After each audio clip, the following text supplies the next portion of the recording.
தினமும் ஒரு தேன்துளி.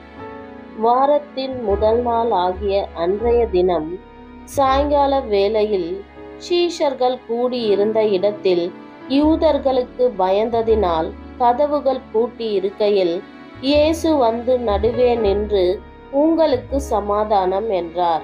அவர் இப்படி சொல்லி தம்முடைய கைகளையும் விலாவையும் அவர்களுக்கு காண்பித்தார். சீஷர்கள் கர்த்தரைக் கண்டு சந்தோஷப்பட்டார்கள். இயேசு மறுபடியும் அவர்களை நோக்கி, உங்களுக்கு சமாதானம் உண்டாவதாக. பிதா என்னை அனுப்பினது போல நானும் உங்களை அனுப்புகிறேன் என்று சொல்லி அவர்கள் மேல் ஊதி, பரிசுத்த ஆவியை பெற்றுக்கொள்ளுங்கள்.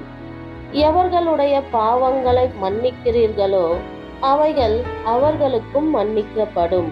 எவர்களுடைய பாவங்களை மன்னியாதிருக்கிறீர்களோ அவைகள் அவர்களுக்கு மன்னிக்கப்படாதிருக்கும் என்றார். ஆமென்.